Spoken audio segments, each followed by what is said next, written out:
তুমি থাইকা গেলেও পারতা, যদিও আমি নিজেরে এখনো পাল্টাইতে পারি নাই। ঠিক যেমনটা রাইখা গেছিলা তেমনটাই আছি। মাঝখানে শুধু সময়ের পরিবর্তনে নিজেকে ভালোবাসতে শিখেছি। ঠকতে ঠকতে এটা বুঝতে পারছি যে পকেটে টেহা না থাকলে আপন মানুষের মুখোশ পরিবর্তন হইতে সময় লাগে না। নিজেকে নিজে গুরুত্ব না দিলে দুনিয়ায় কেউ গুরুত্ব দেয় না। তুমি যদি হারাইয়া যাইতা তাইলে সারা শহর বন্দর গ্রামে গঞ্জে অলিতে গলিতে রাস্তাঘাট দুনিয়ার কোনায় কোনায় তুমি যেখানেই থাকতা তোমারে খুঁজে বের করতাম। কিন্তু তুমি হারাইয়া যাও নাই, তুমি বদলে গেছো। তুমি বদলে গিয়ে নিজেরে ঠিকই গোছায় আনিছো, কিন্তু আমি আমার আমিকে হারায় ফেলেছি।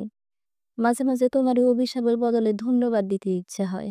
সারা জীবনটারে আমি খুব সহজ ভাবতাম, কিন্তু তুমি চোখে আঙ্গুল দিয়ে বুঝাইয়া দিছো যোগ্যতা না থাকলে ভালোবাসার হাসিও একসময় আইসা গলায় ফাঁসি হইয়া যায়। জীবন কি অদ্ভুত তাই না কও?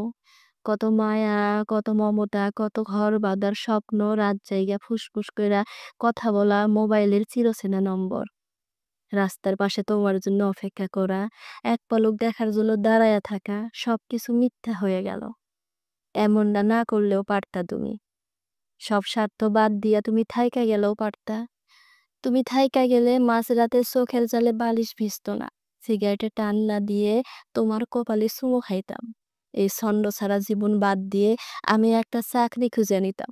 বিকেলে সোনা রোদে তুমি যখন চুল ছাড়াইয়া দাঁড়ায়া থাকতা, তখন তোমারে পরাণ ভইরা দেখতাম। আর ভাবতাম এই পৃথিবীতে আমারও একটা নিজের মানুষ আছে। তুমি থাইকা গেলে আমরাও ছুটির দিনে ঘুরতে যাইতাম।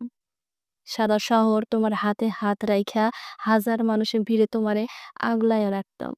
মাঝে মধ্যে ছোট ছোট উপহার আইলা তোমারে চমকাইয়া দিতাম। এইসব কিছুই মিলো না। তুমি আমার হইবা হইবা বইলাও আমার হইলা না, আমার হইলা না।